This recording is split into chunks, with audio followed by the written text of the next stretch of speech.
Welcome to Letting Go with Aloha. You are going to love today's guest. His name is Jay Cho. He's from New Jersey.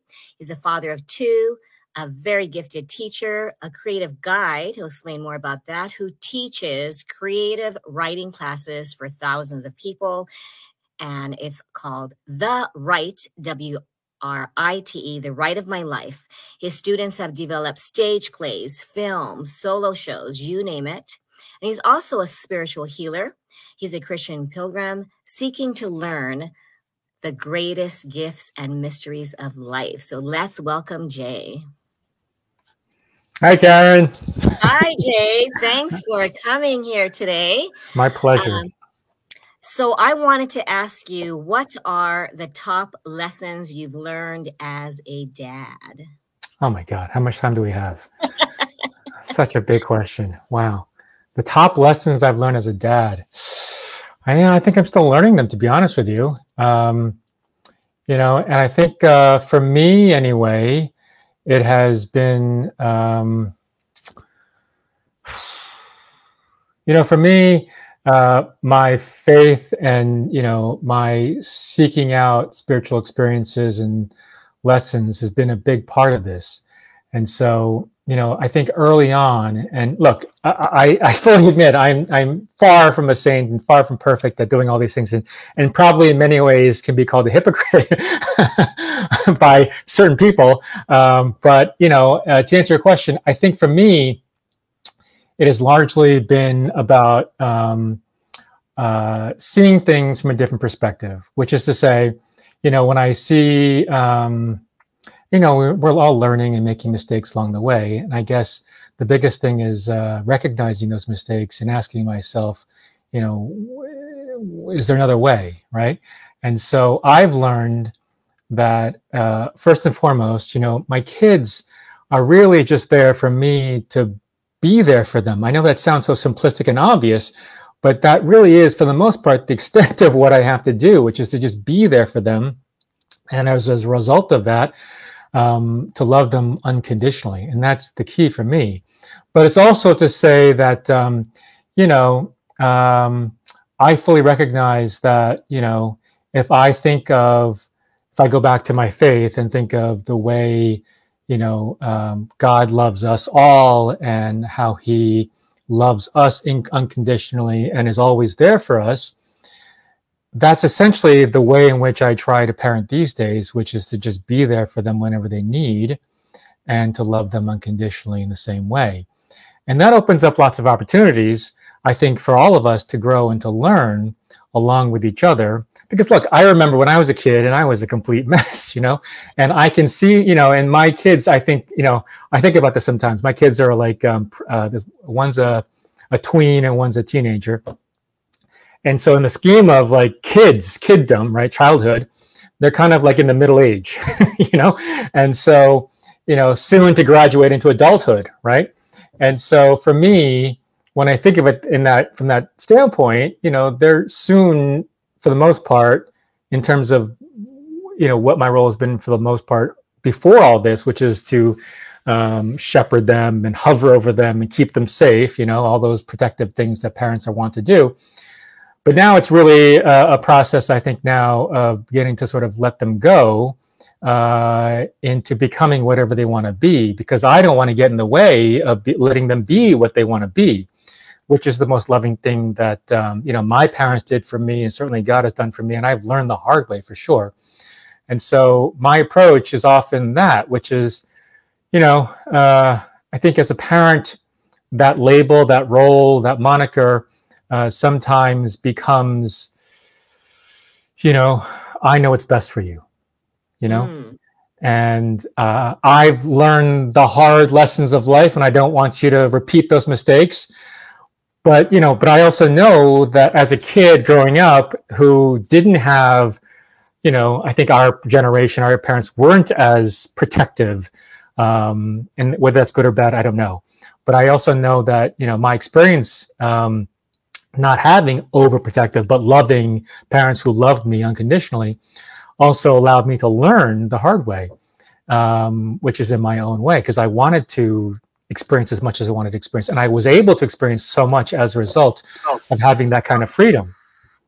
And so, yeah, so I think, you know, in terms of parenting, I think my approach generally is to just, you know, because I've noticed that sometimes, and I'm guilty of this too, that I often treat my kids worse than I would treat, you know, my best friends, right? You know, which is to say, right, all of us, exactly. Which is to say, judgmental, critical, annoying, you know, and so, but that one thought, you know, and this has taken many, and will take many more years for me to really, really embody. But that one thought has helped me to really sort of slowly shift how I see things and how I see them, because again, they're going to be gone soon, and to really appreciate this time versus what I think sometimes happens, which is alienate them, you know? So it is a long game, you know, and I honestly, I do little experiments with myself. You know, I noticed that, you know, years ago, you know, getting ready for the day or school, it'd be about, you know, getting everything done, worrying about everything, always the next thing, you know, always worrying, but the next thing. And then one day I was like, you know, I'm just going to stand here and we'll just see what happens, right? And lo and behold, everything was fine. Maybe one or two things got missed or forgotten. That's not a big deal, right? But everything worked out perfectly fine. And that's kind of the way in which I try to, and look, I know that some people will be horrified to hear some of this stuff, and I get it. I completely get it. And I probably would have been too 10 years ago. But that really is the way in which I try to live my life, not just with my kids, but also everything in my life is a reflection of that one very simple thought. And so that was a very long answer.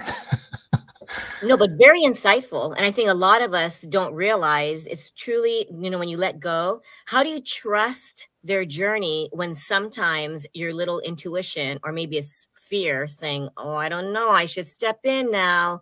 What do you do to, you know, just access that trust? Because there will be mistakes. Like you said, they might forget things. You know, mistakes will definitely happen, right? Wrong choices might take place. Well, you know, again, I have a very extreme answer to your question, which is if I died, they'd be fine. Yes. You know what I'm saying? They'd be fine. Yes, it'd be heartbreaking. Yes, it'd be tragic. Yes, lots of obviously sad things would happen. But in the great scheme of things, they'd be fine because it's happened to many people and will happen again for whatever reason. I don't want that to happen, obviously, but they'll be fine. And again, if you go back to, you just do little experiments with yourself. If you go back to my example of, like, you know, the harried morning, if you just stand there, they've got it down, you know, at this point. Mm-hmm. And so it'll get done, you know. And also, you know, the other thought I had was, you know, I went back to myself as a 5-year-old. Yes. And, you know, I loved sports as a kid and still do. And I remember they had this after school event where you could go roller skating in the gymnasium. And I'm 5 and I was, you know, I was a happy kid. And so I got on roller skates for the first time, very excited. And I'd scoot along and then on my ass, on my butt, sorry. Scoot along and boom, on my butt. Like at least 50 times in a row, boom, boom, boom, boom, boom.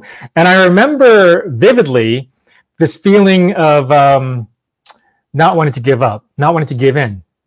But I got progressively upset at myself that I could not get this thing because up until that point, I could do almost anything I wanted to do, you know, physically anyway, as a 5-year-old. But that feeling of not wanting to give up, I'll never forget it. I eventually did give up because my tush was like, I couldn't sit for like a week, you know, but that taught me something, you know, as much as it taught me that I'm not a good roller skater, but it also taught me that I have this drive, you know. And I think if, to use your example, I think if I had someone sort of hovering over me, yeah, maybe I would have learned to skate. True. Right. But I would not be sharing this experience, that story, and that feeling of not wanting to give up, you know, and that has stayed with me my entire life.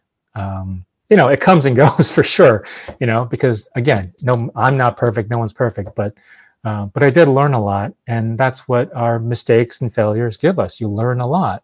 And I think as a parent, I think the best thing we do for ourselves and for our kids is to talk about these experiences and how we learned by just trying, different things, versus making sure the conditions are met in which all success is bound to happen, and you're sort of robbing yourself of those moments of growth, of real growth. And it sounds such a soft term, but it really is the greatest pleasure when you overcome this thing that you think is insurmountable, when in truth, you and I both know that nothing's impossible.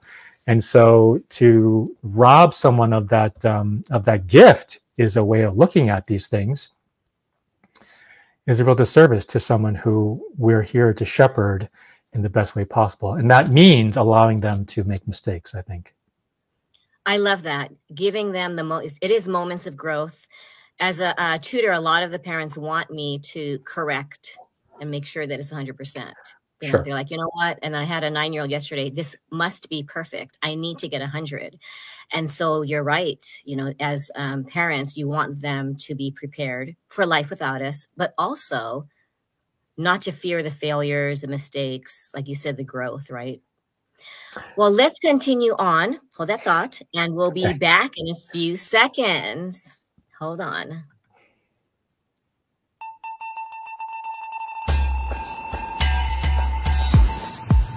Mafe Management is a company dedicated to empowering individuals and businesses in PR and marketing, social media management, online show and podcast production, business consulting, graphic design, photography and videography, workshops and classes, events management, personality development, logo creation, illustrations, and animation.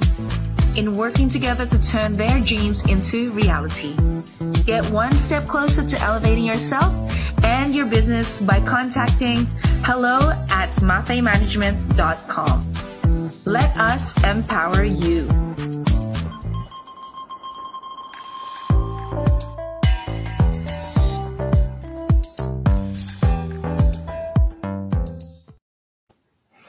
Speaking of empowering, Jay, explain what has happened with the Right of My Life and the thousands of students. I mean, to help them experience, you said personal transformation, or in your description.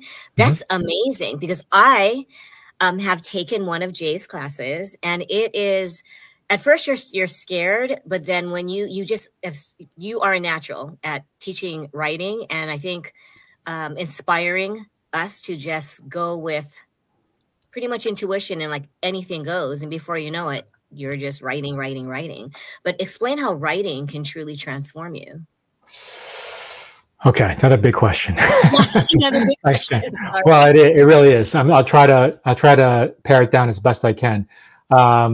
So I went to film school. I'm an artist and really love writing, and got an opportunity to teach at the Screen Actors Guild. And I did it I thought I was going to do it for like a year, to be honest with you, but I fell in love with teaching.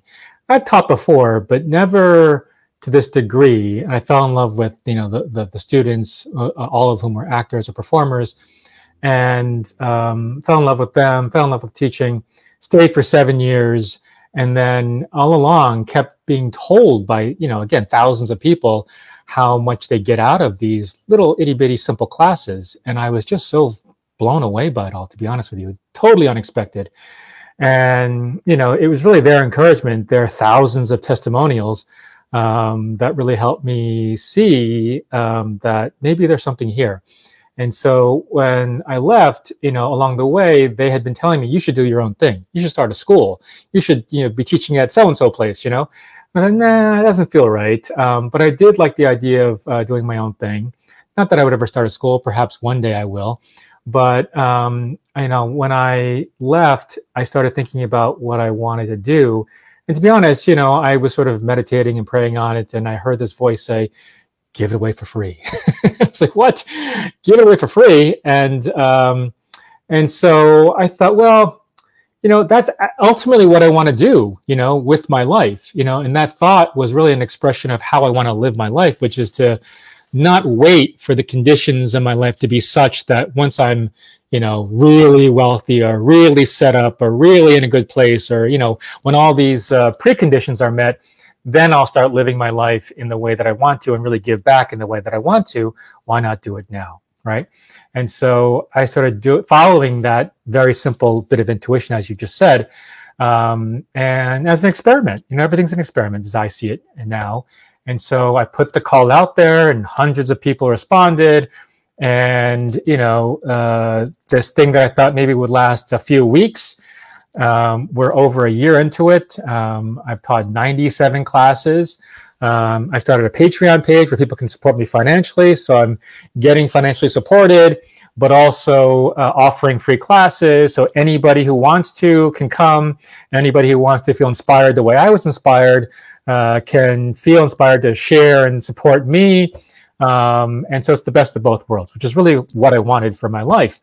And in the course, and now I'm going to answer your question, in the course of doing all these things, I noticed how often the writing would have such an immediate and monumental effect on people's lives. It sounds like, well, they're just journaling, aren't they? Sure, you could say that. And journaling is very therapeutic. That's been proven, right? But, I started teaching these one-person show classes where often people were talking about their stories, and some of those stories were about their own lives and the difficulties and challenges that they face, and some of them were really, really, really, really big. But in the course of developing these shows about themselves, they experienced this deep, deep, deep healing.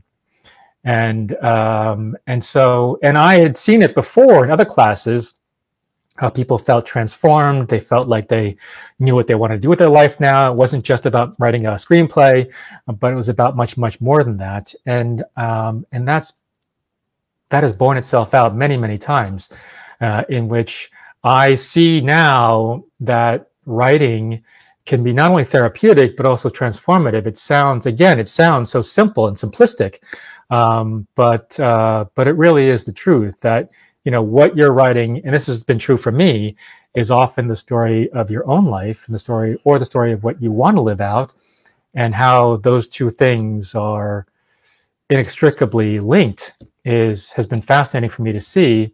And honestly, I can't get enough of it, to be honest with you. Every week is so much fun because I'm so excited to share things that I learn in my own writing life, which is why I call it the Write of My Life.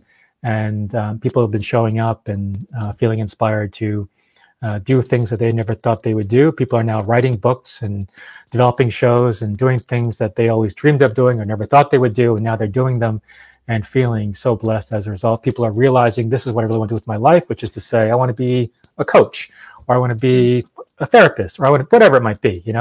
I've seen that so many times for me to feel convinced that this is part of my calling in life, to help people in this way. Again, long answer. I'm sorry. No, very, very creative. And I think a lot of people, though, would say, and I'm sure you've heard this, oh, I can't write. Yeah. What do you say to that?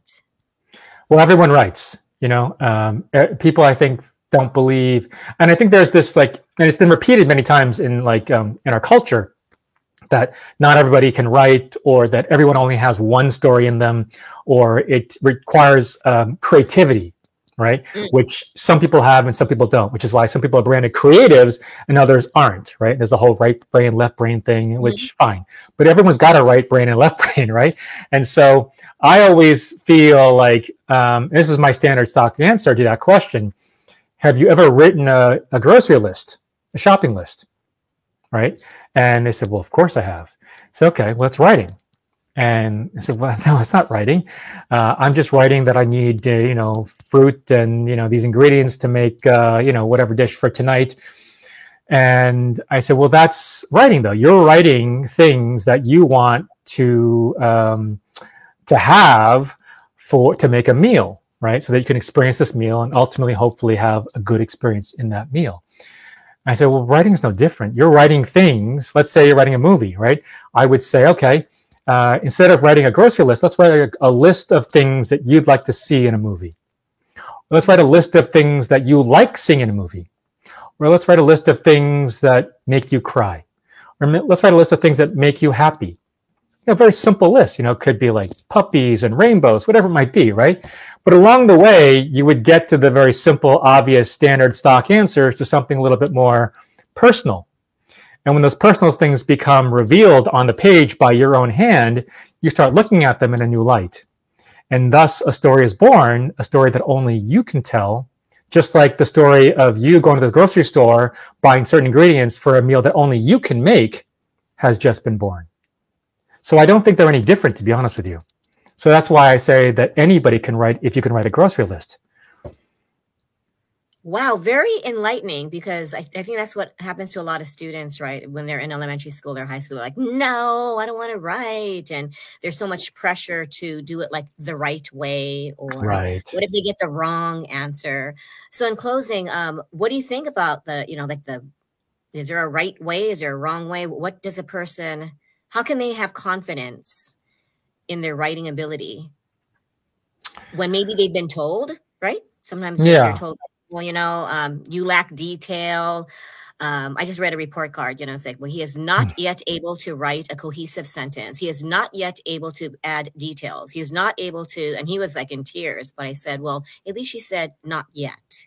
Right. And when you're ready, but it triggers your confidence, like lack of confidence. Of course. And I guess maybe to your point, I would emphasize the yet, that it will happen. In the same way that, I remember when my kids were like 3, 4, and 5, and they were in a Montessori, and there were some very spirited parents who would talk about how, the kid's been reading at the age of 3 or 4, it's like, okay, they're all going to read, it's not like it's going to have any impact on their life, And so, but to your point, it's going to happen. It may be just not happening at the level or at the speed at which, that person would like, but it will happen, So I think maybe, and I'm sure you're doing this kind of work, where you can sort of reframe that in a way that's a little more giving and loving, to say, okay, this is something to work on. Do you agree or not? And look, if they don't agree, that's also a thing, right? But if they agree, this is something they want to work on, let's work on that. And when they do, and when you do with them, I'm sure they eventually always get there, right? And so, going back to your question, there really is no wrong answer. There really isn't. In the same way that there's no right way to breathe, there's no right way to walk, there's no right way to blink and clean out your eyeballs, there is no right way, and so I think, for me anyway, it always comes down to people like you who are coaching kids to look at things in a different way. And that's also been my approach, which is very open, very simple, because I really do believe in everything that I talk about, because I've experienced them myself. And, and we try to create a very comfortable, safe environment. And when those things are met, and again, I'm sure you're doing these things, the same things in your coaching sessions, when that safe space is created, then, then magical things can happen, and people feel emboldened to write anything. And I tell them this, even if you write for 15 minutes, I cannot write, eventually something will come along that says otherwise. And even if they, after sharing that thing, and often they apologize for it ahead of time, I'm sorry, this is terrible, but I want to share, and they share this thing where they're basically saying, I'm terrible, and next thing you know, something else happens. And what happens often, this is what always happens, is I see it right away, their voice comes resoundingly through. Even in the course of saying that they can't write, they're actually saying something about life, about them, about something, whatever it might be, and again, it's 100% the truth. It has always happened. It has never not happened. What sometimes happens is that they get afraid of it and shut down and run away from it. That's fine, perfectly fine, because ultimately, eventually, they'll want to come back, and they usually do. I've done that with kids. Just say, I don't want to write. This is boring. I don't want to write. I can't write. And then all of a sudden, I have to, can I stop? Can I go on? I'm like, well, you only have like 2 sentences. Then you have to tell them to stop. But It's amazing that then they come up with a story about a castle and a ghost. And this one boy, it ended up being, I think, like over 50 pages. As each time I came, he wanted to continue writing and then continue writing. And it was fine with his grandparents, but we couldn't, they were like, sure, why not? And we ended up getting, I ended up typing it up, and I said, look at this. He was 9. But that showed me that you can actually, like you said, say, I don't know to write. Well, yeah. And I think, to be honest, I think that kind of work is even more important than the schoolwork, because I don't think I can overstate this enough. And this is what's happening tangentially in the classes that I've been doing, which is you're really developing your imagination. And for kids who are naturally imaginative people, but to also be encouraged to dream and imagine is an incredibly important skill set to have. Incredibly important. Because within that, you think, I think some people think that daydreaming is bad because it's unrealistic and whimsical and flighty and not grounded. When in reality, that's when, that's where inventions are born, right? That's when the next great story is born. That's when dreams, like the next great company is born. The next great piece of music is born in that imaginative place. And to squelch that is doing all of us, especially them, an incredible disservice. So I love that you're doing that and people are responding in that way. It's an incredibly important thing. It cannot be minimized. So I applaud you. What a great way to end, because what you just said, that it's sometimes more important than academics. So every parent out there who's so focused on, you need to get on a roll, you need to, get the grades, but this is the formula supposedly, right? Good grades, good college, good job, good, you got the good life. And now we're realizing that if you lack imagination, sometimes you lack problem-solving skills, because a lot of times you're just so, oh my gosh, I have to do, like you said, the next thing, the next thing, the next thing. But if you pause and you find your voice, magic happens. This was really this is amazing. We have to do part 2. And I think everything that you shared, like you said, you said that it was simple, but when you think about it, we complicate things. You just simplified the secret to life, Jay. Okay, thanks, Karen. I'm glad you told me that. Thank you so much. And whoever's watching this, let me know what takeaway you resonated with you, because I think you gave a lot of golden nuggets of wisdom, and it's like trusting, just like letting that imagination flow. And most of all, just be. I love that. You just sat back. You didn't have to, did you forget this? Did you forget that? And you're like, yeah, sometimes things are forgotten, but it always works out. Even that forgotten thing, it works out. Yeah. It works out. Thank you. Thank you so much for your time. Enjoy the rest of your Friday, and I will see you guys later. Take care. Thanks, Karen. Bye. Bye.